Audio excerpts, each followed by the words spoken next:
Hello, everyone. Lee here, and I just wanted to say quickly before we get into the episode that the Midwestern Archaeology podcast now has an email account. If you have any questions about anything that we've covered on the show, or if you've got pictures of artifacts that you would like to learn more about, feel free to send a picture or a question at midwesternarchaeologypodcast@gmail.com. All right, thank you, and on to the show.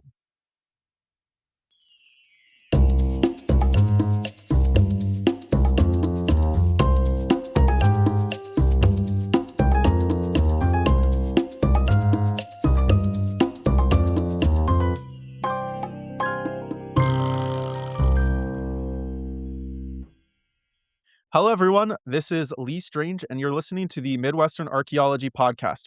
Today, we're joined by Dr. Robert Allen Cook, an archaeologist and professor at The Ohio State University, whose work explores deep histories of Native American societies in the eastern United States.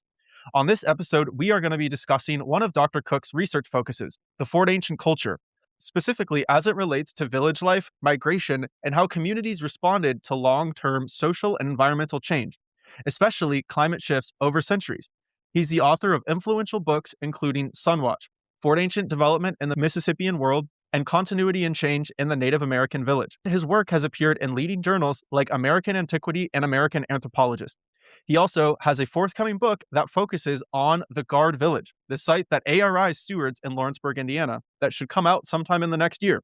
Beyond the classroom and the field, Dr. Cook is deeply committed to public archaeology, helping connect modern communities with the archaeological past through museums, lectures, and podcast episodes. We're excited to have him here to talk about villages, migration, climate change, and what archaeology can teach us about resilience and community over time. Dr. Cook, thank you so much for being here. Thank you, Lee. Happy to be here and really looking forward to the conversation. Awesome. So, just to get started, before we jump into your research, how did you first get involved in archaeology?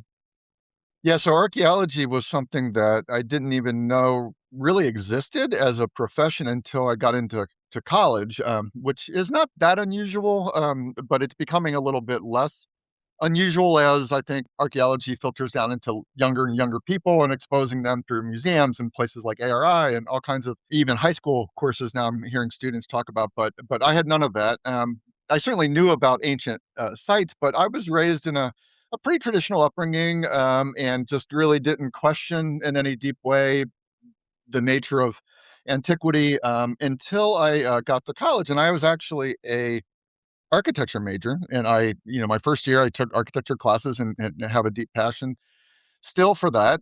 But after my first year, I did an internship with an architect, as is fairly typical, and I was pretty lucky to do it early in my career, or early in my education. And when I was working for the architects, I learned that I had to take what are called general electives in the fall, and I really didn't know what those were, to be honest. And more importantly, I didn't know which ones to take. And so an architect said, you should probably take an archaeology class or an anthropology class or both, just to help you understand different cultures and how they build things. And that will give you a better understanding of architecture and a better repertoire for design and all kinds of stuff. And it made perfect sense. I just never thought about it. So I thought, well, if I have to take one, I'll take that. And so I took one, and it was really an eye opener because the whole semester, I didn't even question, like, should I go to this class or not? Didn't even think to skip. Not that I'm a big skipper of classes, but by the end, I not only had attended everything, but I had learned things I didn't even know existed. And most importantly, at that time, at least, I aced the class, and I feel like I didn't even study. I mean, it was enjoyable, which I hadn't really fully experienced before. I mean, architecture was enjoyable, but it was a little more laborious and so forth. So after that experience, I was just like, oh, what do I do next? I'll take another general elective if I have to, and I'll take archaeology. And so after 2 or 3 of those, it became very clear that this was a calling and an area that, had I known about it before architecture, I probably would have started in that. And so it really was through the requirement of the general elective that I was exposed. And then since then, I haven't turned back. I mean, obviously, I got my bachelor's, my master's, my PhD, and have excelled in it and continue to be very passionate about the subject. And so that's my own particular journey. And just to kind of round that out, as I teach in college now as a professor, I teach both undergraduate introductory and upper level courses. But to be honest, those introductory ones are very special because it really is a way for me to to continue that exposure to people who might not have had it. So it's that's my own journey in getting into it. Yeah, that's awesome. And that first contact with archaeology is something that at ARI I'm very familiar with as well. We get kids super young. We just had a field trip this morning of third graders. So yeah, I totally understand seeing people light up thinking like, wow, this is so interesting. It's so much more than just history. Archaeology is the material, like what you can find out materially. And I find that that's very interesting and unique. Exact. And I will also say that, I retain, as we'll see as we go along, a deep passion in architecture and also in public education, which I think you noted. And I've done a lot of public education, including obviously as one of the founders of ARI and the first board Yeah. president and all kinds of. So it's a deep passion, and I hopefully the world's changing and people get exposed, as you are saying, at a much younger age. And so I'm pleased Yeah, and gratified. absolutely. Yeah. Absolutely. When you were finding out about archaeology in your undergrad, did you know that you wanted to focus on Eastern Woodlands North American archaeology, or was it more of a I feel like classics is normally what draws people in? Great question, and I will say absolutely not. I wasn't opposed to Midwestern archaeology by any means, but like many people, and again, I use this in my own teaching because it's a pathway many people are exposed to, and that is what I refer to as the Indiana Jones effect, or just the exposure through popular media and film, and sort of attracting people to pyramids and Aztecs and Mayans and exotic cultures in different places. And of course, I was influenced by that. And my first passion really was Mesoamerican, and probably Mm, as a partially as a result of that. Plus, it's incredibly interesting archaeology, right? So there's a truth to it beyond just sort of the skewing of media toward that. But so my first passion was Mesoamerican and Southwestern archaeology, my master's degree. mm, So I got my undergrad, which was a fairly general degree that exposed you to different things. I didn't have to specialize in that sense. But once I entered grad school, of course, you become required by necessity to specialize. And so my first specialty was in the Southwest, and I did my entire master's degree in the Southwest wow, in the Grand Canyon area, and worked there for 3 or 4 years. And then after my master's degree, which is not uncommon, I wanted to have a real job, and I didn't know if that would be the end of my education. And I absolutely was okay if it was. I got a job at that time, fairly fortunately, to be honest with you, because I didn't have a lot of experience in the Midwest. And I did a field school in my undergrad in the Midwest, but again, my master's was in the Southwest. And so when it came time to get a real job, I was living in Ohio for reasons that were practical, mhm, with family and so forth, and trying to trying to get my real job. And I applied to a job at Sunwatch Indian Village, as it's called, and that's owned wow, by what at the time was the Dayton Museum of Natural History. Now it's the Boone Shop Museum of Discovery. But in any event, I became the site anthropologist, site archaeologist, manager of Sunwatch, and wow, and I didn't know that much about Fort Ancient, really. I mean, I knew a little bit, but not much, and so I felt lucky to get that. But that obviously, as we'll talk about Fort Ancient in all kinds of ways, was pivotal because it opened up a whole world of questions and research that I didn't really fully appreciate until I was exposed. And as a result of Sunwatch, not only was I exposed to research involving archaeological materials that I've pursued and continue to pursue, but equal parts, I was overseeing the educational component, overseeing the tours of fourth graders and well, primarily fourth graders, because that was at least at that time, interesting. a big push in the curriculum to study about American Indians. And so both those things were seminal because I sort of was equally passionate about the public outreach for reasons that that are clear from my own exposure and gateway into it, but also the amazing research questions that could be asked in the Midwest. And so it was really those two things put together are what led me, after about 3 or 4 years of being in that position, to pursue a doctorate because I had questions that I didn't have the knowledge to answer, and that led me to pursue the PhD, and then the rest is history, as they say, and one thing led to another. But that Sunwatch experience was pivotal because it was kind of Wow, equal parts public education and research, and then as you know, and as we'll explore, I continue to sort of develop both those strands, and ARI is sort of the most concrete expression of those two things fitting together still for me in a different way, but still the same. That really started at Sunwatch, and ironically, as we'll talk about, Guard, which is of course the main site stewarded by ARI, and really the seed of ARI is Guard. Hmm. The genesis of that Hmm. is interesting because it really is, as we'll talk about later, the precursor to Sunwatch. It literally is Mm. the ancestral village of people who became the people who built Sunwatch. So it's kind of a full circle moment for me that Yeah. not necessarily by design, certainly, but it's certainly a happy accident. And maybe it's not an accident, but it fits together remarkably well. It almost looks like it was planned, but it really wasn't planned quite enough. Yeah, like a narrative, like if you Yeah, were it's kind of a, it would make a good story. like Sunwatch Begins, right? Like kind of like the everything now has a prequel, right? And so Sunwatch's Right. prequel is Guard, which is Oh, that's awesome. So, speaking of the Fort Ancient, let's turn our attention to this people group. I will talk about what exactly Fort Ancient refers to.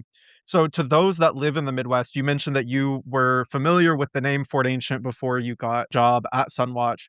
And I would imagine for people around the Midwest, particularly in Ohio, Indiana, and Kentucky, they might be familiar with that name, Fort Ancient, and they may not. They may know that it's associated with a Native American group, but I would guess that much do not know more than that.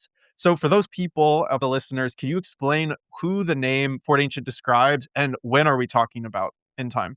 Yeah, excellent question. And so just to take a step back to what you asked first, so the only thing I knew about Fort Ancient growing up, because I grew up in Cincinnati. I'm from Mhm. Cincinnati, of course, where ARI is on the outskirts of, and Sunwatch as well, in the kind of greater Dayton, Cincinnati area or whatever. And of course, I, as many kids, went to places like Kings Island Amusement Park. And of course, when you go to Kings Island or shortly north of there is a place called the Fort Ancient Site, right? And it's a very famous World Heritage Site now, and part of a lot of part of a serial of sites that are Hopewell sites relating to that inscription as a World Heritage Site. And so I only knew of it. I never really went to the Fort Ancient Site when I was growing up at all. For I'm not sure what reason. The field trips just didn't go there. I don't know, just the way it worked. But again, times have changed as we've talked about. Now I think a lot do and go to places like ARI and so forth. But Mhm. so I kind of knew of it, but it's in the larger halo of my geography. I didn't really know what it meant. And so when I got into Fort Ancient and Sunwatch working there and got into the research, of course I learned about the Fort Ancient site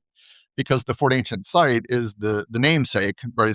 It's what they call the type site of the Fort Ancient culture, Fort Ancient people. And so, just to explain it very briefly, the Fort Ancient site itself is largely a Hopewell site. It's largely an earthen enclosure on top of a very prominent landform in the Little Miami River Valley, the next river over from the Miami River, which is where ARI and Guard and Sunwatch are at.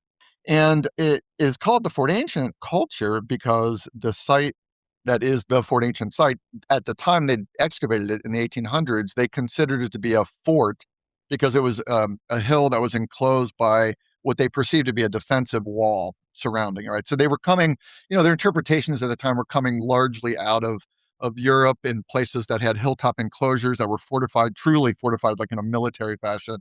So the early interpretations were this was a fort, it was a military fort, and inside of that fort in plowed fields, they found pottery that was shell tempered and very typical pottery that we now associate with the Fort Ancient culture, not the Hopewell culture. But at the time, they thought the pottery and the walls all went together. So they thought the builders of the quote unquote fort made the pottery that we now know to be Fort Ancient culture pottery. And of course, now after radiocarbon dating and understanding the sequence, we know that the pottery inside of the fort doesn't go with the makers of the actual earthen enclosure. It goes with a much later occupation of the actual Fort Ancient people, and that's significant in ways that are important. But it's also sort of an accident, right? Like in other words, the classic Fort Ancient site, the one called Fort Ancient, is actually not primarily a Fort Ancient site. It's actually a Hopewell site, and Yeah.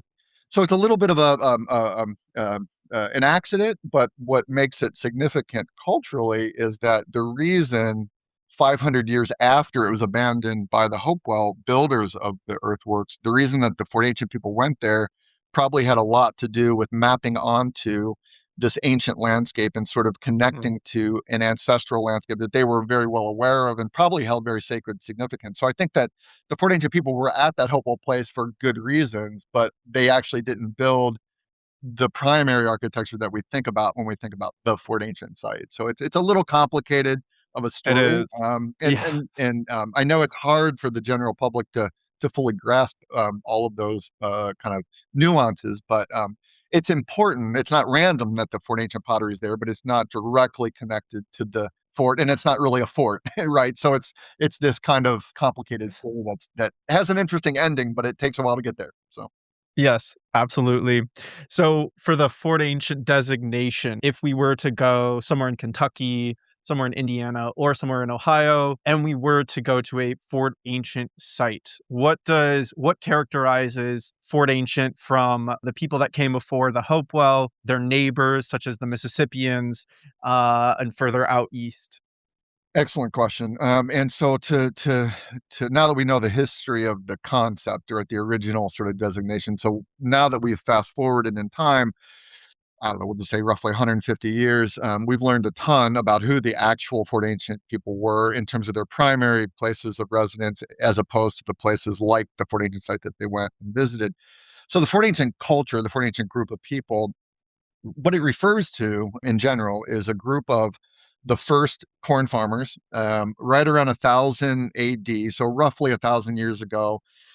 Corn enters into the Midwest from ultimately from the Southwest and ultimately from where it was originally domesticated in Mexico. And over the course of thousands of years, people slowly adopted and people migrated and developed new traditions. And by the time they got into Ohio, which has a definite connection to people like the Mississippians, who lived and most famously built places like Cahokia and Angel Mounds and Moundville and very famous sites across the eastern U.S.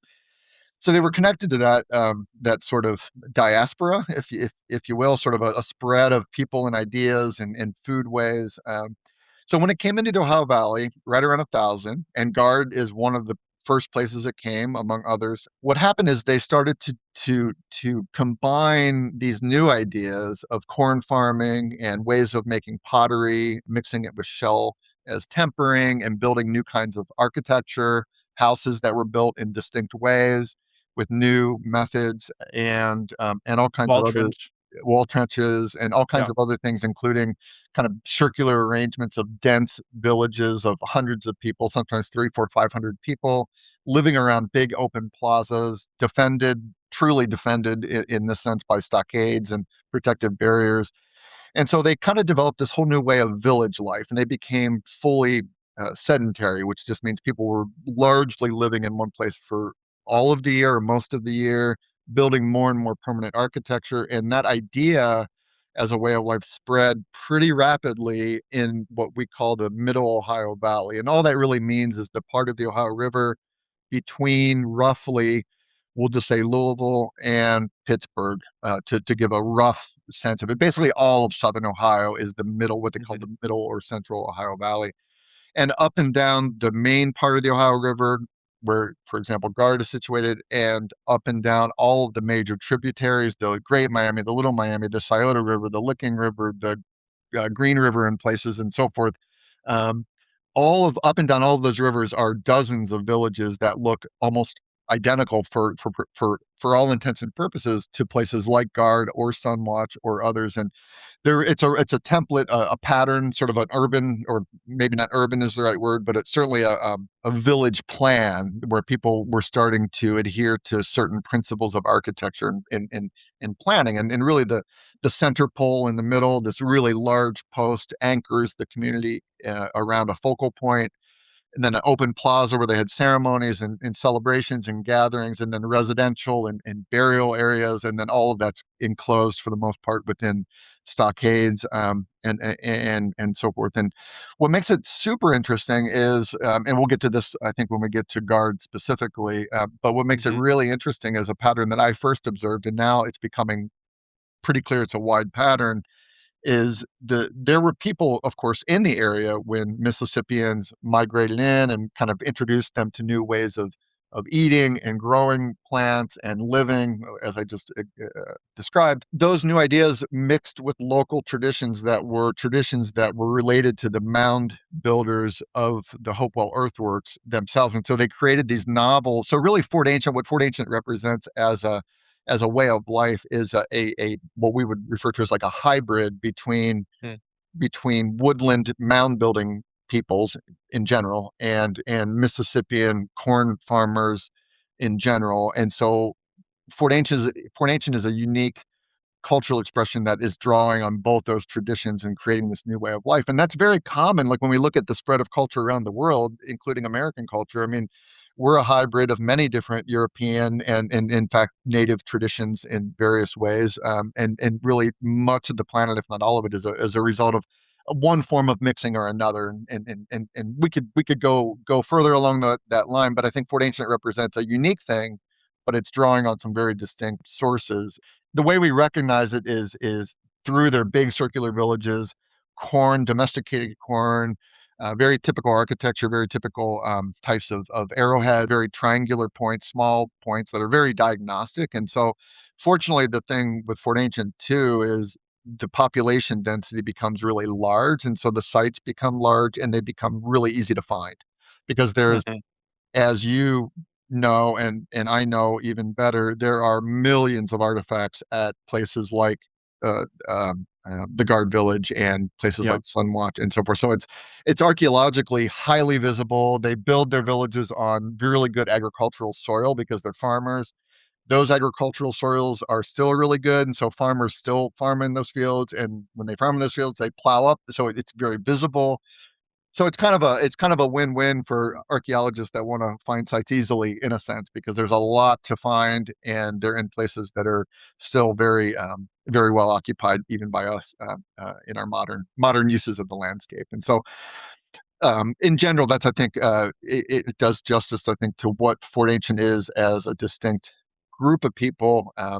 I will say one more little tiny thing, and I don't want to belabor this because it's a little more complicated. But Fort Ancient is it's difficult to That's draw. okay. It's difficult to draw the boundaries around it because it is like many traditions. It is not universal across the whole region. There's variation. So, if you're in the Scioto River, Mhm. there's some similarities, but some differences. And then when you get into places in Kentucky, there's some similarities and differences. You get Great and Little Miami, there's similarities and differences. Largely, all those places have circular villages, but some of the pottery styles can be radically different. And it really sort of stretches the definition. People over the last 100+ years have struggled to define exactly where the boundary is. And it might be that there isn't a hard boundary because it turns out that around cultures, there aren't hard boundaries. People Right. are fluid, they're variable, they change over time. And so, just when you think you understand what Fort Ancient is, then you look at it 300 years later, and it's like, oh, is this the same people? Is it different people? Did the boundaries shift? So it becomes a bit of a moving target. And so that's, I think, real, but it also leads to confusion that is a little bit unnecessary because once you have the proper education, which of course motivated me to go back to school and learn the proper education to be able to tackle this, it's tricky. It's tricky to be simplistic about it because it's not simplistic. And I think we're starting to embrace that as a discipline, as a academic sort of study of we're starting to fully humanize the past. But in ancient times, meaning in the earlier 1900s, early archaeologists thought much more simplistically, and they wanted to draw really tight boundaries around things that we now know weren't tightly bounded. So That was thank you. You did a great job kind of giving the whole scope of what Fort Ancient encompasses because I think it's really interesting. It's not only a geographically large area, chronologically as well. The Fort Ancient period goes up until contact. yes. And there is direct continuity with the people that start to show up in written records by Europeans to, earlier Fort Ancient settlements.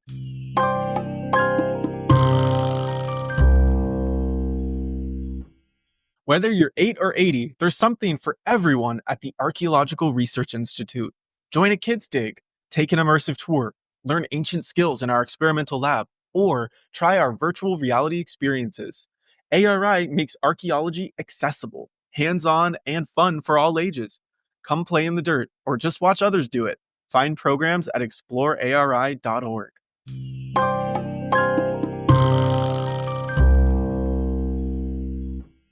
So you mentioned regional variation of the Fort Ancient people, and I want to ask you about that. But before I do that, I thought it was really interesting the way that you drew the Hopewell traditions with the Mississippian ones, because that was something that I really wanted to ask you about. Because you mentioned earlier talking about the Hopewell with that one site that was originally built by the Hopewell and then was kind of utilized later, Fort Ancient, by them. And so there was, you mentioned that there was about a 500-year gap between what archaeologists refer to as the Hopewell people and then around 1000 AD when maize and corn agriculture start to emerge in this area.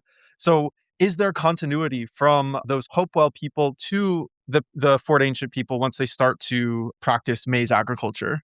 Another great question. And for the longest time, people saw basically the period between AD 500 when a lot of the Hopewell mounds were not being built anymore, and 1000 AD when 500 years after, they referred to that as the late woodland, and still refer generally to that period as the late woodland, meaning the period between the middle woodland or Hopewell builders and the Fort Ancient Mississippian hybrids with Hopewell. And we're starting to really fill in the gaps between those two. And the more we fill in the gaps chronologically, the more we start to look at not just when mounds were built, because of course mounds are the most obvious expression of the Hopewell. It's the most tangible Mhm, thing. And we know that they were probably stopping building those again right around 500. They might have persisted to 600 in some places, but they might have stopped as early as 3 or 400 in some places. But we'll just use the 600 as a hard end to it. But that doesn't mean the Hopewell people went away. They just stopped building monuments that were earthen constructions that were really brutally obvious, right? And so the more we start to kind of take a step back and look at the dates in between when the mounds were built and when the villages that are Fort Ancient villages were built, the more we're starting to see a lot of continuity. While they weren't building the mounds and big monuments, they continued to use the same kinds of ceramics. They continued to use the mm, same kinds of projectile points or arrowheads. And so forth. And so we're starting to fill in those gaps. And so I think what we're seeing more and more and more, even at places like Guard in particular, and other places that I work a lot at, another really uh, big project I'm currently engaged in is the Turpin site, which is on the other side of mm, Cincinnati, and it's in the Little Miami, like basically with the Little Miami meets the Ohio. In both those places, the more we date things, the more we dig things, the more we start to fill in those gaps. And again, to make a long story short, that's still emerging. So we don't have a super clear picture, but we're starting to see a lot more continuity, a lot more of a blurry boundary chronologically between those two. And it's actually quite super exciting because a lot of traditions and a lot of places we used to think were early Fort Ancient are actually late woodland, and those, even those terms start to become mm, problematic because time moves in ways that aren't easily bounded as well as geographic space. And mm, so I think what I'm trying to say is we see a lot of continuity in life ways that aren't the ritual kind of monuments, things that people have been drawn to because they're easy to find. When you look more closely at places where people were actually living, you see a lot of continuity all the way up through, like, past the mound builders. They gave up building the big mounds for reasons yeah. that I can elaborate on a little bit, or at least my thoughts on it. But they didn't Yeah, stop living in go the ahead. area, right? So they gave up building the monuments, and then they continued to live their life probably more or less as it had been. And there could have been some people that left the Mm, area for environmental reasons. There could have been people that shifted in different ways. But more than anything, I think we're seeing things that we used to not be able to see because we were only looking for big mounds that weren't there. And so to go back to my point for a minute, what I think at least, and I think it's fairly becoming fairly widely known is just because you're not building monuments doesn't mean you're not living in equal numbers or even in equally complex ways, whatever mhm, that means. What I'm really getting on is, why do people build big monuments, right? And so those big monuments are largely expressions in one way, shape, or form to elaborate rituals that are integrating people for whatever reason on the landscape in dense numbers around certain ideas. There might be, in fact, certain kinds of social hierarchy, certain kinds of sort of charismatic leaders or early sort of stratified societies where There are sort of people in higher positions over people who are in lower positions. And really with the late woodland, for however we want to define that, whatever that is, it's a time in which they seem to have abandoned or rejected hierarchy in whatever way we want to think about that. So it's in some ways it's almost a misnomer to think of it as sort of a collapse or a dark age. I mean, these words have been used before to describe the late woodland. Like, what went wrong for the mound builders? Like, why Hmm. did they decline? And really a different way to think about it is what led to them to reject that form of hierarchy, right? And there might have been really good social reasons to just disband and as they say, vote with their feet and just kind of scatter and do a different thing and maybe become more egalitarian, maybe become more communal. And to some Hmm. extent, that might have been a more favorable time for the masses to live. And then what starts to happen in the Fort Ancient period and the Mississippian period is a return to some form Yes. of social hierarchy. So it's actually becoming quite interesting because it might be those periods that we used to think of as a is almost like a negative, as almost it might Mm. even you could flip the script and look at it as a more positive time and a more dynamic time where some of the social restraints were lifted and people could be more creative, and that might have opened the door to accepting immigrants in like the Mississippians, and then that Mm. might have then led to the development of, again, the Fort Ancient culture. So that's kinda where I'm at, like, theoretically, and I Yeah. the discipline at large is starting to embrace these so-called, periods of decline is actually not decline at all, but actually a period of equality in a way that Yeah. it really just changes your whole perception of the past. And again, there's a lot of analogs in the world presently and in the Mm. more recent times of that kind of stuff. So that's the exciting part about that to me. Yeah. So both those things are true. I think that we don't understand it fully, but also the more and more we understand it, the more we start to see a really interesting social experiment happening. Well, absolutely. I think that's a really, really good point because I mean, let's like look at another part of the world, for example, the pyramids. After a certain amount of time, the pyramids stopped getting built, and it may have been succeeded by the so-called intermediate periods of dynastic Egypt, Yeah, where there was maybe more political decentralization and there wasn't such a rigid social hierarchy with a pharaoh on top. But that didn't mean that there weren't still Egyptians living ancient Egyptian lifeways. So we're reaching back in time and looking at the continuity between the Hopewell, while also what makes it so characteristically Fort Ancient is also the Mississippian aspect. And that's kind of what I wanted to ask you about right now is what did their interactions look like? So you mentioned how the Fort Ancient might be characterized by a kind of local Hopewell tradition of ways of life, that kind of how it interacted with Mississippian culture, such as maize agriculture, wall trench houses. There's a ton of examples that we could sure. point to. Does that reflect migration, as you've been saying, or does that reflect maybe a more radiation, cultural radiation of people seeing a way of life that they've never seen before and see what's possible? They might have heard of Cahokia, they may have heard of wow, there's this new site. How does that look, and what can we tell from the archaeology? Sure, and I've this is a question that I've wrestled with, probably more than any other in some Mm. respects, and part of the reason, is that when I first started, particularly when I was at Sunwatch, to go back to sort of my genesis into this subject, Mm.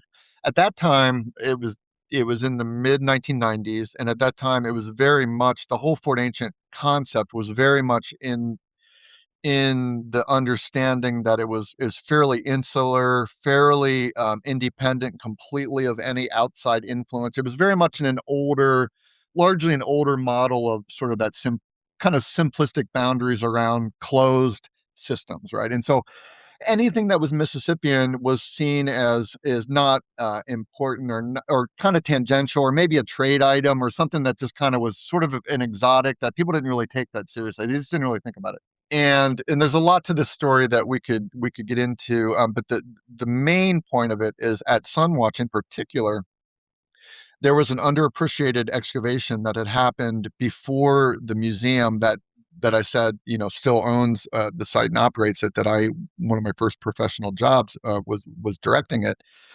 And the earlier excavation was by an amateur archaeologist, and the museum, for one reason or another, and there's reasons, I'm sure, but they kind of wrote it off and didn't really even look at it. They didn't think it was good enough work to integrate into what they had, Mm, professionally done over the course of 20 years of excavating that site, which is an amazing site and story all to itself, which could be a whole nother episode. But the main point is, when I was there, and particularly when I went on to get my PhD, I really wanted to take as comprehensive of a view of that place as I could, and to not draw any boundaries, and to just to really think broadly outside the box and understand what everything that relates to that place could be.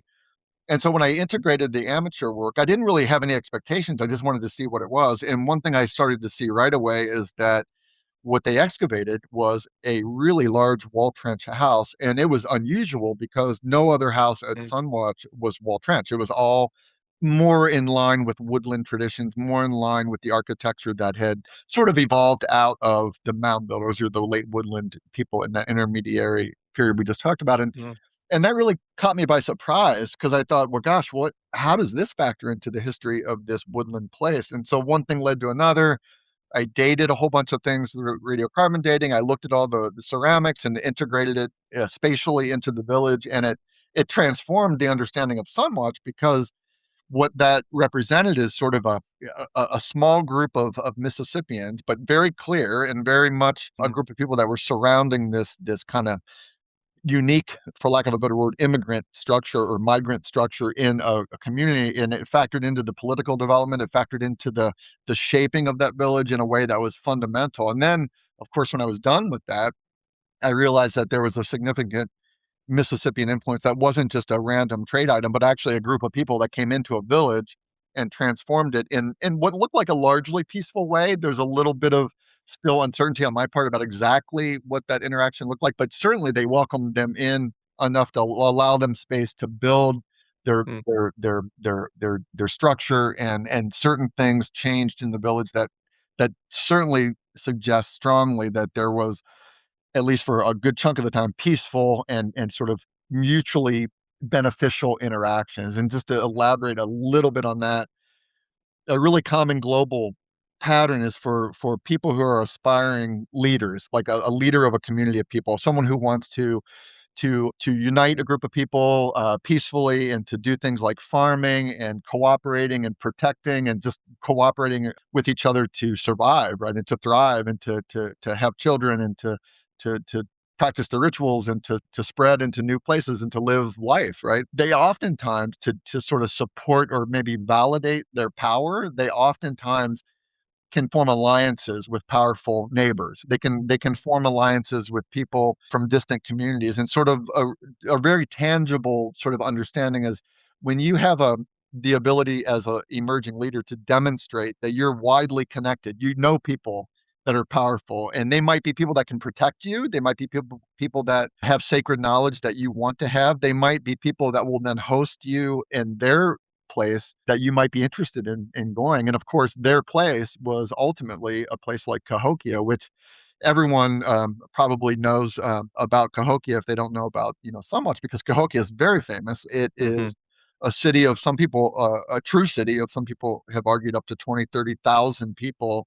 And it yep, was a place that, if you had heard stories of this, if you were in a small village in Ohio, you would have been more than happy to be extended an invitation to go see there, to see it and to check it out, and to celebrate major events with 20, 30,000 like-minded people. And so I think whatever is represented at Sunwatch, it led me very clearly to understand that this was an important contribution. Whatever it was, mhm, it was structural, it was systematic, and it definitely connected people at about 1,000, 1,200 in Ohio to very large, very different kinds of societies, such as Cahokia and these major Mississippian places that exciting things were happening. And we could go down the rabbit hole of Mississippian and talk about the excitement, because yeah, it's, absolutely, various scholars have talked about what led, because of course this all leads back to the question of what created Cahokia, right? Because of what created this place of 20, 30,000 people, and that's another probably a whole nother podcast in and of itself as well, but just to understand what people now think is at about 1,000, give or take, maybe 1050, there was a massive sort of uh, uh, uh, what's the right word? Sort of explosion of Mm, ideas and sort of a transformation that was profound. And people have talked about it as being linked with a major solar event, a major sort of mm, comic comet explosion. I could get details on exactly what that's called, but a major event where someone witnessed in the sky this transformation, and then there was maybe a profound spiritual leader, maybe a prophet of sorts that sort of saw, the gods, or was spoken to by the gods, and created this whole new way of life that ultimately became Cahokia and Mississippians, where they were sort of creating a whole new religion. Many people have argued sort of this whole notion of the artwork we see in places like Cahokia and other Mississippian places are illustrating the cosmos and articulating the nature of the gods in a whole new different way. And so that sort of, almost, I mean, it's a very crude comparison, but it's almost as if, a prophet such as like a Jesus, or somebody who was like transformational, that had a yeah. following that grew and grew and grew. And then who knows, maybe others, not myself, but others have argued maybe missionaries went out, and spread the good word, or kind of made contact with people far and wide, because they saw this as, the right way to live, or a profound change. And maybe people were drawn into a Cahokia as well from Ohio. And we have good reason to believe, from studies I've done with colleagues, that people well could have migrated from Ohio to Cahokia for a period of time, and then come back and brought with them new ideas, as well as people from Cahokia who might be aspiring leaders, or missionaries, or however you want to define it, coming out to. So it's kind of a two-way street, and that's just the way it works. I mean, if there's something exciting happening, a big celebration, that is only going to happen once in a lifetime, and you have an invitation to go there, and you have safe passage to go there, who wouldn't go there, right? And then what happens there could be transformational, and then you come back, and Mhm. one thing leads to another. And so the world's full of spreading of such profound visions, really, maybe is a better word, a vision of a way of life that's linked to the heavens, and a new order, a new diet, a new set of gods.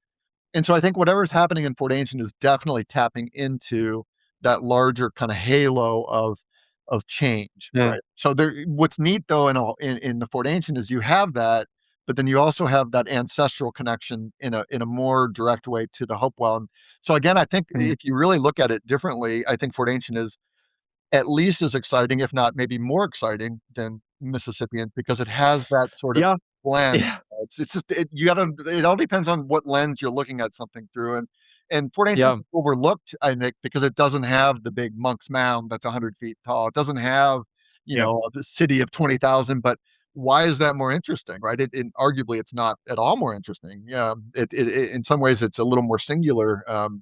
And Cahokia has its own, obviously, blends and things that we could get into. But what I'm saying is Fort Ancient has a lot more of that. It has a lot more of that sort of dynamic. I hate to use the word smaller town blend, but it kind of is. It's a little more smaller scale, and when things are a little smaller in Mm. scale, your visibility is a little more, because you can kind of parcel it out a little bit better, and you can see what actual people are doing. Sometimes even individually. Yeah, absolutely. And I think maybe the last thing I'll ask about the Mississippians is you mentioned that at Sunwatch, there's a very distinct cohort of people that were there at that site. And I also know at Guard, there is a definite evidence of an individual going to Cahokia and then returning with an artifact, the Rami knife, with Cahokia. That artifact is something that is definitely has its origins in the American bottom. And so I'm curious, you mentioned Cahokia is kind of cultural projection into the continent may have been done with missionaries or traders or a combination of the two. And was that always the case? So you also mentioned migration. So migration, why if Cahokia was such a stable and prosperous area, why would people be moving away from it and into the Fort Ancient area enough so that it changes the cultural dynamic and just the demographic dynamic of the Fort Ancient people? Great question. And to answer that, it requires to add another dimension to migration. So obviously, what I just described in terms of the missionizing or quote unquote missionizing and sort of these trade and journeys, maybe both ways between both.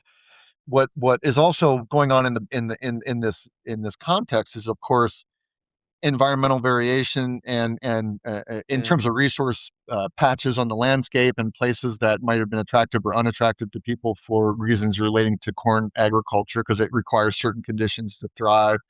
But also there's climate change, right? So there's climate change, meaning there's periods of drought and periods of sort of optimal growing conditions. So drought and sort of the opposite of drought, right? Kind of ideal climate for growing, more moist, better rainfall, and so forth. And so what's happening is obviously a close colleague of mine that I work with. I think as you mentioned at the start of the conversation today, Dr. Aaron Comstock, he and I have worked very closely together on climate reconstruction and sort of the impetus, the relationship of climate to mm, migration. Because of course, even in the world today, climate is a huge shaper of movement of people because of course it can lead to conditions that are less and less hospitable for people to thrive, and so they might seek literally greener pastures. They might go to a place that is better to live and can be more prosperous for growing crops and so forth. And so what happens in the Midwest, to simplify, but between about 1,000 and contact, right? So between about 1,000 and we'll say 1700 or so, is there's major climate changes, there's major shifts, and this is different in different places. So it's not universal across the region. It's not like the entire eastern U.S. underwent the same conditions. And this is really important because Dr. Comstock in particular has led the way on this. Is sort of when you look at that more fine grained, exactly like, decade by decade or 50-year interval by 50-year interval or so forth, what you start to see is that around 1000 AD across the region, it was pretty good conditions, pretty above average, not many droughts in many places, very good conditions across the board. But starting around as early as 1250, 1300, 1350, and certainly by 1400, there was major droughts, particularly in the lower Ohio Valley, the part more in southern in western Indiana and southern Illinois, and certainly around Cahokia. You start to see major droughts. And what happens as a result is some of the movements start to escalate at that time. You start to see a little more evidence for migration in larger numbers outside of Cahokia that weren't maybe just missionizing or weren't just trade relationships or sort of journeys taken to interesting places in both directions.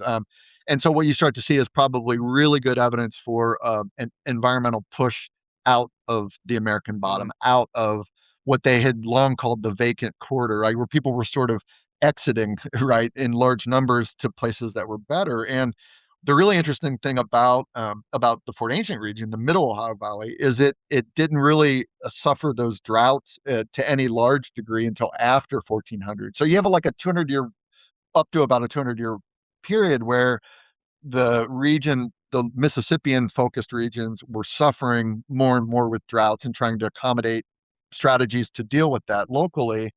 One of them was to leave, and Ohio remains really good for far longer. The mm. happy accident, as well as the population density in the Fort Ancient area, remained pretty low. So you not only have better climate conditions, but you also don't have the pressure of population density on the resource. And Right. so again, this goes back to the idea that Fort Ancient actually might be a much more sustainable, much more successful, for lack of a better word, way of life for far longer than the Mississippian experiment that largely around 1350, I mean, Cahokia becomes all but abandoned. And then, of course, Fort Ancient continues to thrive. And so I think it's more durable, more resilient, more sustainable, whatever kind of word you want to use. And I think that's again part of the story that's overlooked because we've been drawn to like the fancy, big, flashy places, and in fact, the more sort of sustainable village life in places that were less affected by drought, such as Ohio might have been. So, and again, his work has inspired and I've collaborated with him obviously closely on that in all kinds of different ways, and we continue to do that. But so climate's huge, and that really starts Yeah. to drive a more typical narrative of migration. And that's, again, Mhm. around the world today, climate is affecting mass exodus of people in different parts of the world. So that's a kind of a global and long-standing pattern that we can start to kind of track in this region at this time as well. Yeah, and that's a really good point because while you have these, I've heard them referred to as Mississippian chiefdoms. So possibly there's more political organization on a site by site basis, like a settlement hierarchy. There's more possible hierarchy within the village itself. At least from what I understand about the early Fort Ancient time period, is not necessarily there in the same way. That's true further out west and southeast as well. So is that also what we find? It's possibly more egalitarian. Yeah, I think that's in general a fair assessment. Certainly, that's a long-standing assessment, Mm, and maybe the most famous catchphrase that encapsulates this, which is really just a useful way to think about it, is the sort of the grandfather, if you will, of Fort Ancient studies, the one who really put it on the map in the 1940s. And a lot of the work was coming out of the 1930s when archaeology was really becoming mm, truly professional, truly sort of systematic, and truly becoming a profession by many people and professionalized across the discipline. James B. Griffin, who taught for decades mm, at the University of Michigan, and his number one passion was the Fort Ancient culture. He wrote the book, the original book on the Fort Ancient, defining it, called The Fort Ancient Aspect. And he's famous mm, in his career, a little bit later in his career, of coining a phrase, Fort Ancient had no class. And that was an article that was mm, titled that. And what he was getting at was just what you're saying, that Fort Ancient was more egalitarian. Mississippians were more hierarchical or stratified or chiefdoms. Any number of these terms have been used.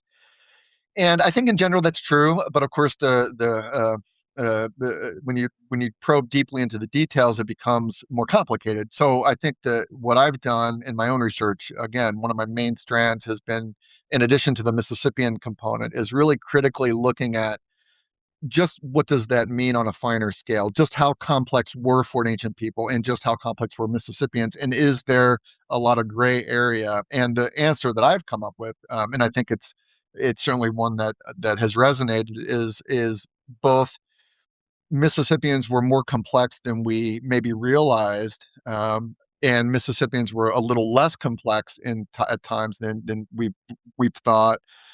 And specifically, what I've come to the conclusion of is that when you look at Fort Ancient culture, and particularly the book that you referenced of mine in 2017, the Continuity and Change book, which is really the culmination mm, of a regional project that I did. So Sunwatch was the genesis of my interest. That was a site-focused study. mhm, My first book, which grew out of my dissertation, that book focused on Sunwatch.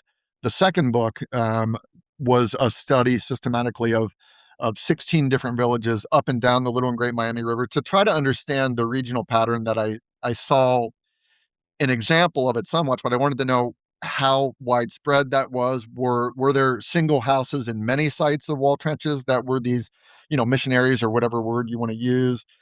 Were there some sites that were even more Mississippian across the board than Sunwatch was? And what I realized is, to relate to your question, is I realized that there's really good reason to believe that in some places there were movements toward greater hierarchy in the Fort Ancient world. And what I mean specifically by that is there were some sites that are much larger, have more examples of exotic items that are sort of tokens of hierarchy, right? So certain people who are more elite or more important, or higher up in the hierarchy, are oftentimes interred with fancy objects, and this is a global pattern in mortuary studies. But the point is, in Fort Ancient, that's true. There are some times where that happens, and there are some sites that become large, like, for example, near Guard, and we'll talk about that, I'm assuming, in just a few minutes. But at Guard, that's a fairly typical village like Sunwatch. It's a little bigger, and there's nuances there that are certainly different. But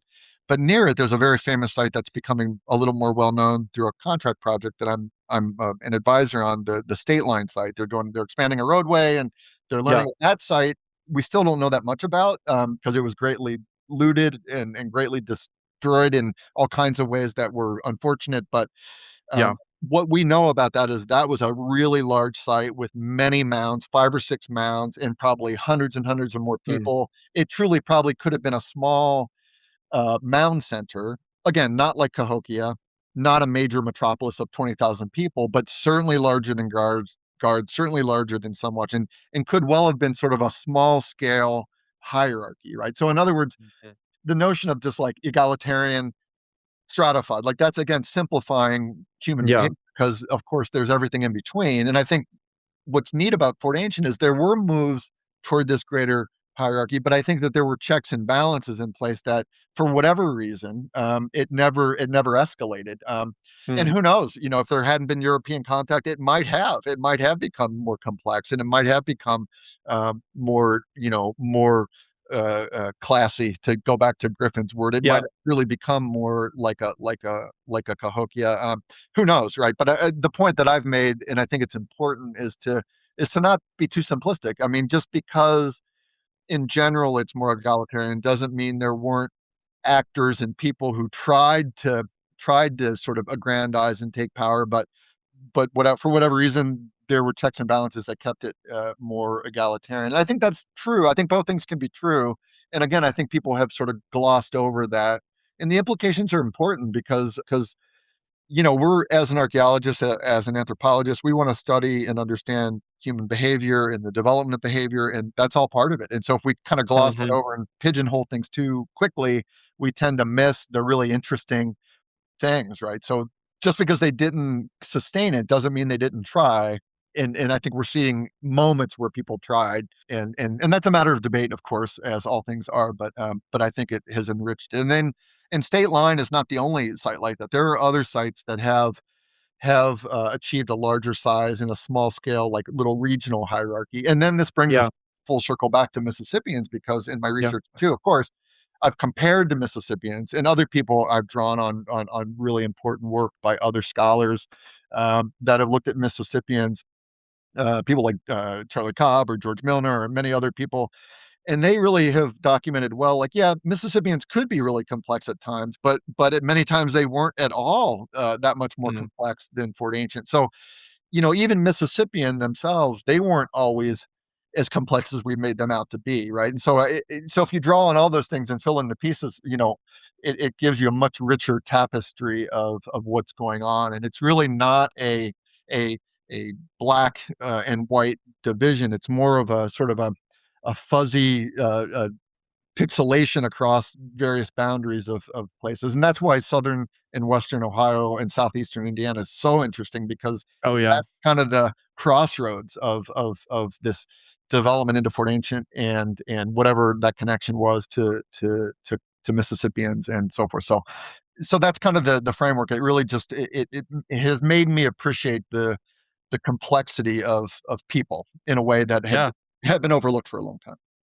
Absolutely. I mean, you're preaching to the choir here. I think it's extremely interesting and also underrated in the wider understanding of archaeology, American archaeology, and just archaeology in general. So I wanted to ask you about maize agriculture because I think that that period of time when a people begin to adopt agriculture as a way of life, you also see a lot of really interesting cultural changes as well. In Mesopotamia, obviously, and Mississippian, things start to get interesting. Things start to change. And a lot of that change came from that Mississippian influence. But I'm curious, how did that adoption of maize agricultural look? Was this a sudden change or was this a more gradient kind of change over time that kind of took some time to really grow and sprout, if you will? Yeah, great question, and the answers to this have shifted along with the shifting sort of paradigms and mindsets and analytical tools, and for a long time, again, kind of preceding my work, but people used to think of this as much more gradual, much more sort of testing the waters, slowly experimenting, maybe slowly supplementing corn, and then over time it took over more and more of the diet, sort of this kind of smooth progression into more of a full time farmer. And now through various work, some of which preceded mine or was contemporary with my early work, and some work I directly participated in, and some work I'm continuing to participate in, has shown, I think, over and over that it was much more rapid than had been thought. And this is true Mm. even at Cahokia. It's not just true for Fort Ancient, but it's true for Mississippians. Work by like Mary Simon, and work by myself and various researchers that I've Yep. collaborated with, people like Doug Price, just other scholars I'll think of as I'm talking about this. Yep. Yeah. But have documented in different ways by looking at plant remains, by looking at the consumption directly in human diet through isotopic studies and so forth, have shown that right around 900 1,000, it was a pretty rapid shift where people were eating very little to no corn before that, and then after about 900 1,000, heavy corn, like half their diet might have Wow. been corn or more.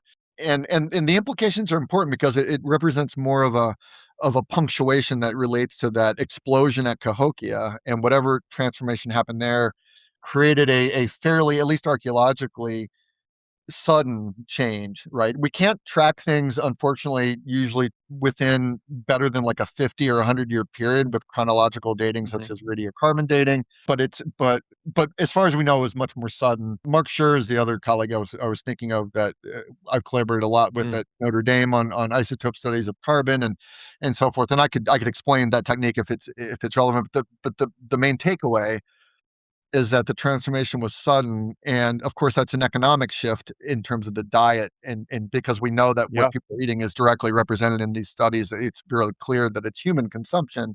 Because of course, just because you see corn doesn't mean people are really eating it. You can have plants for all kinds of Yeah. reasons, and we know that the Hopewell occasionally we find corn present in Hope. But now it used to be thought that it was much more common. And then through work of Mary Simon and others, people went and revisited those collections and have documented clearly with modern radiocarbon dating that many of those cases were not in fact Hopewell, that they were much later dated corn that happened to be at a Hopewell Mm. site or at a woodland site. And so again, it's a rapid shift. So the point is we think about that economically. We think about that in terms of growing corn, eating corn, subsisting on corn. But I think what also is an important point that Dr. Comstock and I have developed together as well is this notion of there's kind of a package of Mississippian ideas and life ways and things. So we mentioned earlier, things like village planning, things like wall trench architecture, things like shell tempered pottery, and all of those things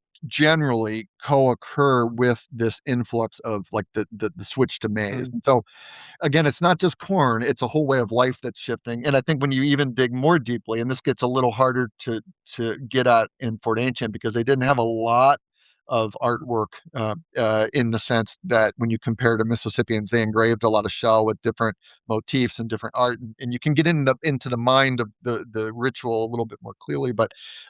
But I think it's really important to understand that probably what came along with this is not just a shift in food and diet, but a shift in whatever gods might have been associated with that food, whatever religious systems Mhm. might have been associated. So I think it's a profound change in people's lives, and I don't even know that they viewed corn as the key ingredient in what was shifting. It was one of many things that they were adopting and shifting and incorporating, but it wasn't just a functional shift. It was a social and ritual and religious shift as much as it was economic. And the window into that is blurrier for Fort Ancient, but I Mm. think we're getting more and more insight into it all along. So definitely more rapid than we used to think, and definitely more interrelated to lots of other processes. And the thing about corn that's super interesting as well is some of the most elite people were those eating the least amount of corn. And so what's interesting is Mm. you get into Mississippian and even That to is some extent interesting. Fort Ancient, you like corn becomes sort of a common food. It becomes a food that it's mass produced, it's stored readily, it's readily available. But the more difficult and maybe more special foods that might have been at times more restricted to certain individuals might have been meat or things that were harder to get, certain Mm. kinds of meat and certain kinds of plants. And then what makes it even more interesting is when you look back at, in addition to corn, of course, you still have other things being consumed, right? It's not like corn replaced everything. And so Yeah. what was in existence before corn was local domesticates, local things that is Yeah. referred to as the Eastern Agricultural Complex, and those are things that are weedy plants, like chenopodium, sunflowers, just a variety of amaranth and other erect knotweed, and all kinds of various things that are weedy and grow in disturbed habitats, and those were domesticated thousands of years earlier at varying times depending on the plant. What's really neat about the early Fort Ancient, and even to some extent the early Mississippian period is those plants continued to be consumed, but they become a little more special. Like Interesting. those things become a little more restricted, maybe more ceremonial, maybe like a hearkening back to an earlier time, almost like an ancestral food, maybe a more special food that's eaten on certain occasions. And there's good evidence, and we can talk about this at Guard, of that being used in just that way. And I've worked Wow. at other sites where we see the continuity of that set of plants being used, persisting to be used in Fort Ancient in ways that had been overlooked because people just thought, oh, corn replaced that completely, and it didn't. It was added Yeah. on, and it became common and predictable, but it might not have even been seen as the most important thing that you could eat, right? It was just it filled the belly, or it was is predictable, and it was reliable, and then of course that had implications of feeding larger populations and all kinds of stuff. But it remained, those earlier woodland systems remained in place and maybe became more ceremonial, more ritualistic in places. Yeah. That's really interesting, and I think if we were to overnight switch to a corn diet, a corn-based diet, what's interesting, this is something we kinda talk about at ARI for visitors, is that Sure. that has a lot of effect on your nutrition and your diet as well, and I'm curious, so given this fast adoption of corn, how does that show up in the health of the Fort Ancient people? Yeah, and this is a global pattern, as well. So it's a local example of a global pattern, and the shift to crops like maize, and like wheat and even rice, and some of the key domesticates around the world. As soon as people shift to those kinds of plants, they're collectively known as cereal crops, and that's of course what the modern name of cereal comes from. A lot of those cereals that we eat are made from wheats and corn and so forth, cornflakes and Wheaties or whatever. And so those plants are domesticated because you can mass produce them, you can dry and store them. They work really well for people who are trying to grow mass quantities of things and store them. And then you can process them into flours and breads and any number of things.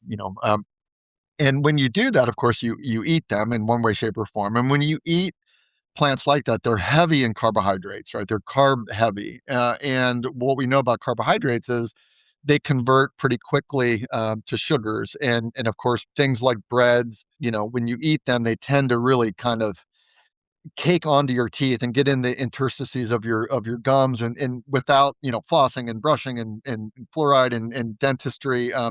They convert to sugars, and they deteriorate your enamel pretty quickly. And so what that leads to in the archaeological record is the clear de- decay of human teeth, and the number of cavities go through the roof in many cases. And so the dental health, to begin with, of early farmers is easily observed because you can observe the teeth, and they're incredibly riddled with cavities and abscesses, and so forth. And so it definitely deteriorates the health. And of course, over time, as a culture, globally, we've dealt with that in lots of ways involving preventative measures and dental health and all kinds of stuff.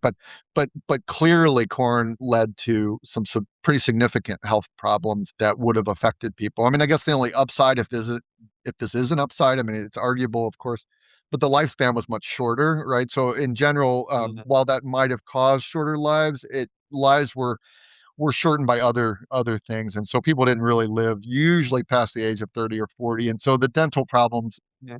most often didn't lead to their death, but certainly in some cases they did. There are certainly documented examples of things like abscesses leading to it. And there's other Wow. things that agriculture inadvertently leads to in terms of health issues, and not least of which is when you pack hundreds and thousands and tens of thousands of people together, infectious diseases can spread rampantly through populations. And so Mm. agriculture is sort of ripe for, unfortunately, the spread of diseases, both both contagious diseases and diseases that are relating to the diet, like we just talked about. But yeah, absolutely, we see that markedly at the beginning of Fort Ancient, some definite decline in health, we'll say. That's really interesting, and I think it's important just to stress that this was the first time that agricultural sedentary societies, had been emerging in this area, as far as we know, there's not agricultural societies that predate this, so this is an entirely new and novel way of living, and Yeah. these problems that arose were new ones. Yep, And I would clarify just a little bit for everyone listening at that. But like all the other things we've been talking about, it's the Eastern agricultural complex is a set of domesticated things that technically is a form of agriculture. Of course, it's domesticated plants, but the difference, which is relevant to this, is that as far as we can tell, it wasn't as high of a percentage of the diet, right, as corn became in the diet. So while they were both domesticates, the percentage was far less. But in addition to that, what corn required, I think, in ways far beyond what the Eastern agricultural complex required, was a much heavier commitment to sedentism and mhm. decreasing your mobility. And as a result of that, in addition to it being an abundant food source, populations grew in ways that hadn't been the case before. And so, again, there's a huge literature back and forth on how agricultural were the Hopewell, how sedentary were the Hopewell, and I'm not going to get into that in any Yep, detail, except to say that no matter how you look at it, they were much more mobile, much less dense in population. While they were definitely agricultural in part, they were far less agricultural in the way we think of agriculture. Right? The Fort Ancient people would have been practicing a lifestyle that would have looked much more familiar to ours, meaning building permanent, ultimately cities at places like Cahokia and villages at places like Guard or Sunwatch, but definitely practicing that annual round of intensive planting, tending crops over the growing season, harvesting crops, storing crops, and we do that obviously today in a way that would look really similar. We use different technology, but it's the same idea. Where the Hopewell, we're doing something that is fundamentally something we probably wouldn't even recognize. It wouldn't even look familiar. It would be very unusual. Where the Fort Ancient would have been, they would look much more familiar. We could relate to them more in terms of their daily life. I think because of the fact that they're essentially subsisting in large part on things that we still subsist on. yeah, and agriculture kind of imposes this, like, annual calendar just naturally Yeah, on people's lives where that did not really was not really the case. There was not that structure of yeah, that growth and harvesting, and I think it's interesting because the Fort Ancient, how I like to describe it to little kids because they're like, "Why does it matter? Like, who cares about corn?" How I describe it to them is, like, how their parents, their full-time job is to feed them, provide food for them. The Fort Ancient their full-time job was to grow corn. They were farmers, and that caused just, like, so much change societally that it's really important to draw attention to this time period, that yeah. kind of pivot away from hunter-gatherer, nomadic or semi-nomadic kind of lifestyles that was still practiced by other Native American communities alongside the Fort Ancient. I'm sure they would have known and heard about them.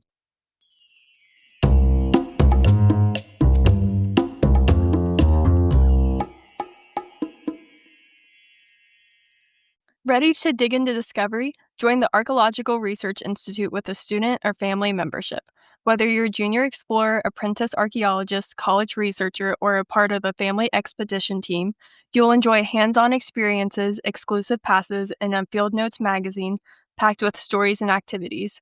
Memberships start at just $25, and every level helps support real archaeology in your community. Join today and start exploring at the Archaeological Research Institute.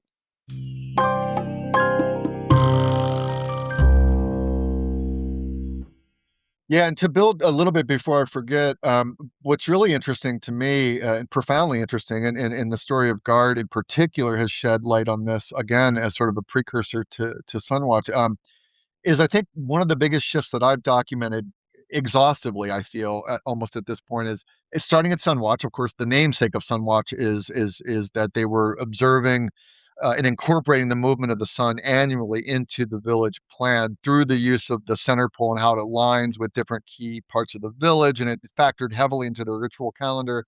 And it's important because, of course, the sun becomes part of the fabric of their community in a very intimate way that it did not exist before, as far as we can tell. That really wasn't a common preoccupation, if at all, among Hopewell or preceding peoples. And so, what's really interesting for Fort Ancient, and again Mississippians as well, and maybe that's who they learned it from. It's hard to say. They start to build their world around the sun. Literally, they start to incorporate this celestial entity, and it becomes part of their life in a very direct way. And of course, they almost certainly had rituals and sort of perhaps even gods and religious kinds of aspects related to the sun, as we know, as a global phenomenon too of agricultural societies. And so I think it's really neat to think about the fact that in Fort Ancient, and again, we could look around the world and find other examples that are consistent. When you become a full-time farmer, essentially a full-time sedentary village city dwelling mass producer of crops such as corn, you start to build permanent places. And so your sense of place becomes very much tied to a specific spot or set of spots that you might rotate between. But the sun becomes part of that landscape too. And the sun becomes equally important to think about in terms of what was shaping their life. And that is an annual cycle. It's a daily cycle. It's a predictable cycle that is something that shapes the pattern of their life, maybe makes their world a little bit smaller in a certain way, like in a certain temporal or physical way. Whereas, as best as we can tell, the Hopewell and builders of major places like the Newark Earthworks and famous Hopewell places, they were aligning with the moon, and they were aligning with the moon, and the moon is very different than the sun. Of course, it's a celestial entity. It's certainly worshipped and regarded in high terms by many people, but the cycles are oftentimes every 18 or 19 years that it's lining up with these settlements. So it's the whole scale of how they're connecting to the heavens becomes much more regular, much more intimate, much more encoded into their residential life, rather than just like in Hopewell times, where we see the moon aligning, because we don't really see the sun aligning ever, if at all. It's very minimal to non-existent.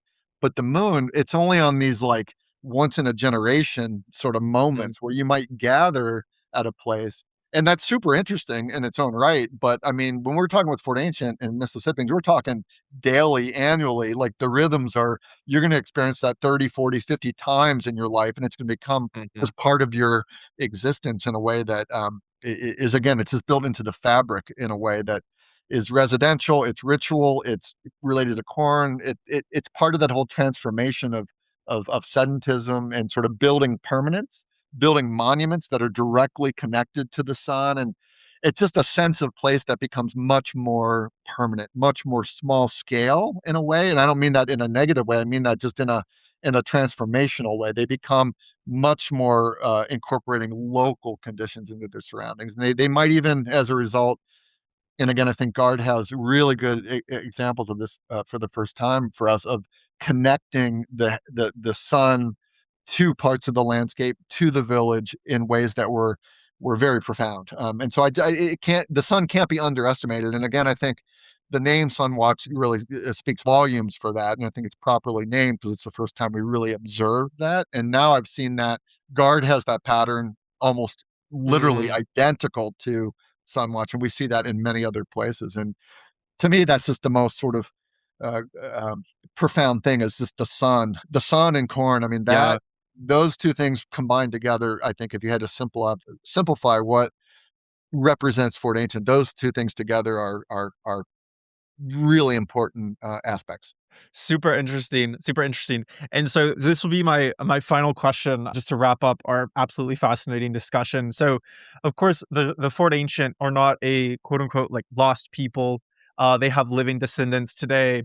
And so I'm curious, where's the continuity with Fort Ancient and then Native American peoples today? So who can we understand as the descendants of the Fort Ancient and ultimately this really ancient Hopewell, Ohio Hopewell tradition in this area?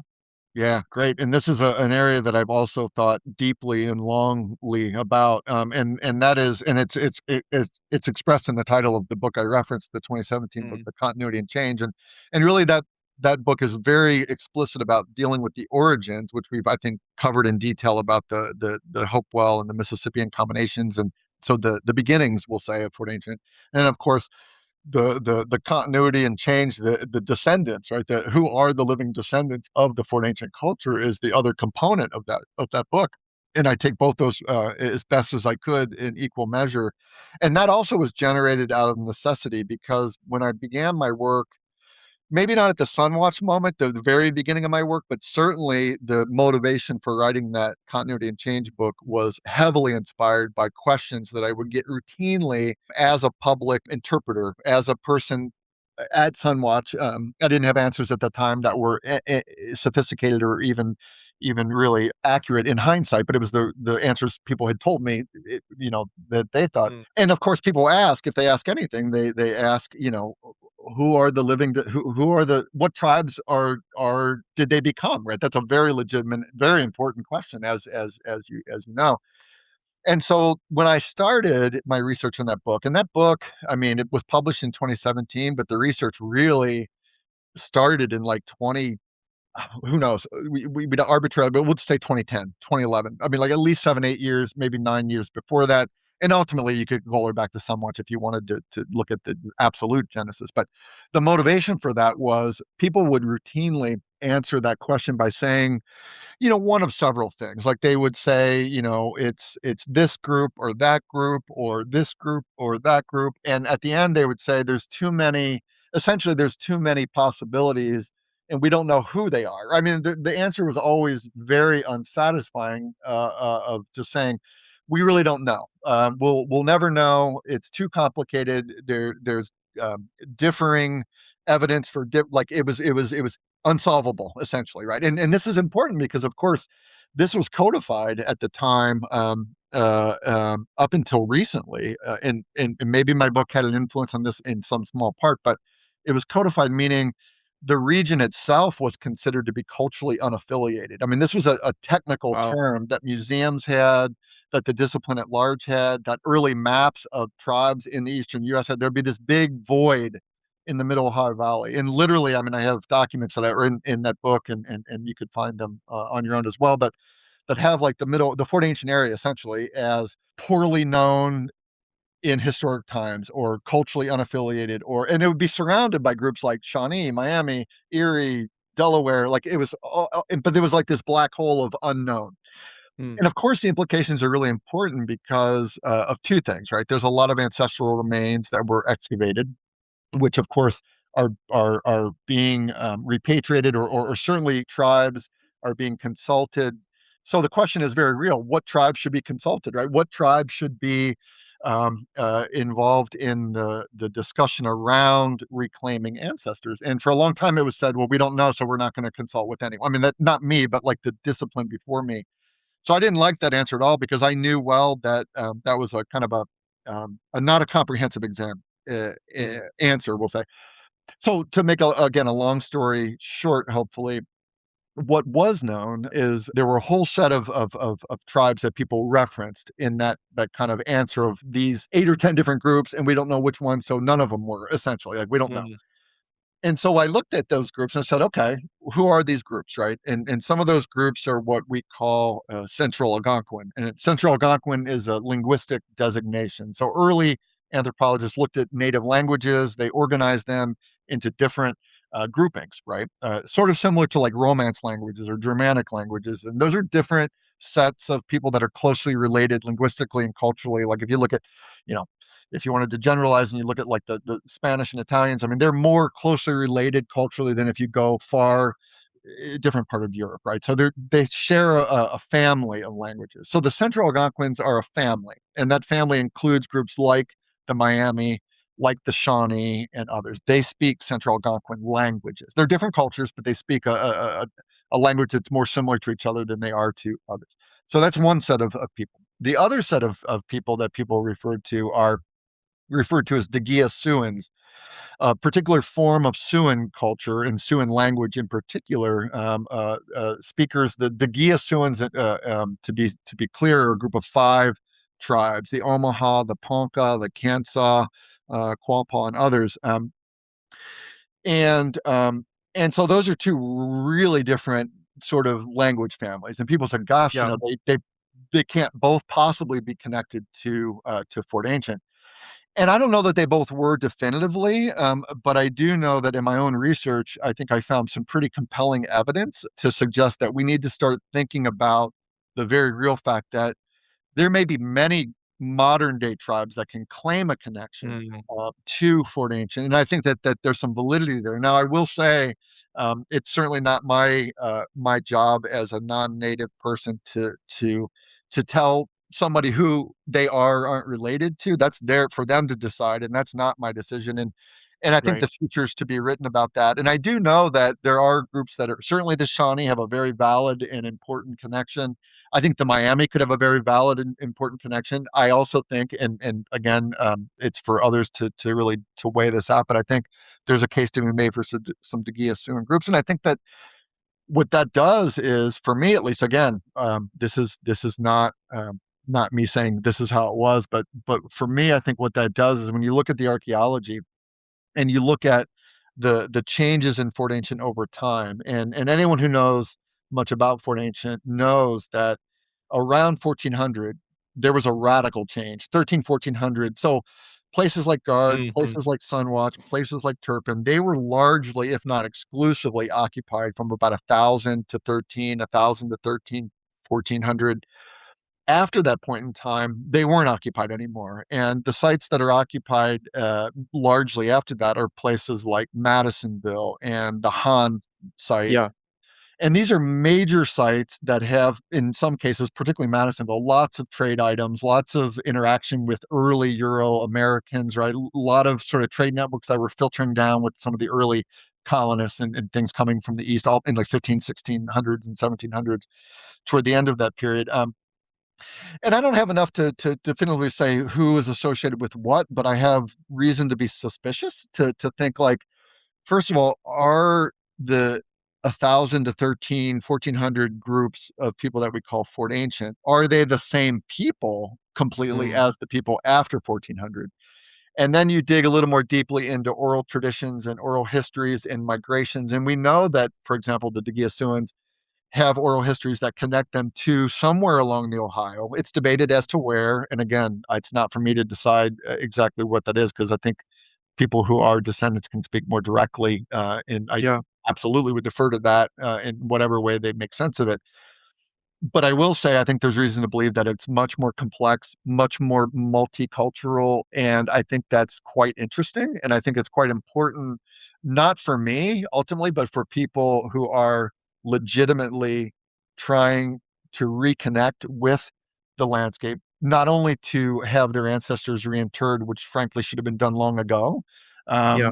That's a whole nother story of the fact that many, if not all of the remains should have never been removed, weren't removed with permission, and obviously NAGPRA and the dealing with of that has been long overdue and is now finally kind of escalating. And I'm a huge part of that process, Mm, and very glad to help. And really, that the motivation for that book and that part of the book was really geared at trying to provide as much archaeological evidence so people can make up the best decisions about whatever claims they want to make, and to support that in whatever way I can. And so I think that, to make a long story short, I think what I've been able to at least convince myself of, for the most part, is that it's much more complex geographically at one point in time. It's much more complex temporally, and that has huge implications. And I think there's every reason to believe that there could well be a large change in population that happened around 13, 1400. It's not to say that everyone left, and it's not to say that mhm. all new people came in, but there's enough evidence to really start to question, how do those two very different, slightly overlapping things relate to perhaps the fact that all those groups that I had talked about could have legitimate claims to different parts of the Fort Ancient region, geographically different times of the Fort Ancient region. And so the simple answer to that question that I posed, who who's the living group, living tribes, and so forth. I think they all could be. I think all those groups. I mean, I Yeah. think people were right all along. They just didn't have the right sort of lens of understanding just how dynamic and complicated and variable humans are. Right? They were simplifying something, and then when you unsimplify it, you start to get to a more accurate picture. Even though it's messy, I think the picture is messy, and that's the story that is interesting. And I think the implications are really huge. I mean, they're profound because the ultimate goal that we as archaeologists want to facilitate these days is protection, obviously, of resources, and interpretation broadly, so that the public, in general, of all ages, gets exposed to why archaeology is important. So you don't have to wait until college to get exposed to it, like I did, right? And I'm an anomaly, right? It's unusual that most people are already far along in their majors. They're like, I'm not going to switch. And anyway, I did, but the point I'm trying to make is I think that not only are we preserving sites, but equal parts we're returning things to people who, by having them returned and reinterred in the ground, is profoundly repairing and healing their communities that were so grossly disrupted historically, by the removal and destruction and all kinds of negative things that happened, obviously, as we all know, hopefully, with native populations. And so it's sort of this equal parts returning as much as helping to reconnect and fully understand the landscape that they lived in. And I think we're just at the tip of that iceberg. I think we're just at the very beginning. And hopefully, if nothing else, some of my work has led to people to think and understand that in a deeper way. And my work's not done. Obviously, I'm continuing to think along these lines and work with various tribes, in different ways. And it's really exciting. It's difficult. It's difficult work, but to be honest, it's some of the most rewarding work and dialogue around that. But it all starts from a young age, and hopefully, people, as they get into my classes more and more, have been exposed more and more to these, at places like ARI or places like Sunwatch or places that have this outreach and Mhm. engagement with various, community members that are currently still largely the people who live on these places. And so I think that Yeah. that's been the spirit behind my work, and it's evolved and it's improved and it continues to be more engaged, I think, as true, in a true collaborative fashion with Native peoples, and as a result, I think the work's becoming better and better. Not just my own, but obviously many others, who do that. And so it's a complicated question. I think that has a better answer than it did, but I think the answer will become even better as time goes on. Yeah, absolutely. And I think just final point we'll say is important to stress. Fort ancient is a very loose term that describes, as we already talked about, corn agriculture or maize agriculturalists along the middle Ohio, that can encompass. That doesn't necessarily mean they had all the same religions. They thought of themselves as one unified group. So it definitely is not the same as like the modern day French people who have a shared language and history. Fort ancient is very, very broad. Right, Um, and we could even just to play devil's advocate, we could dig into yeah, that too. And the French are highly variable across the. I mean, so there's variation there for sure. But yeah, in any event, very I true. understand. I understand your point. It's Yes. valid. Yes, absolutely, absolutely. Well, Dr. Cook, thank you so much for your time, and I look forward to maybe chatting with you again in person. So, thank you very much. Sounds good, Lee. Thank you so much. I really enjoyed it.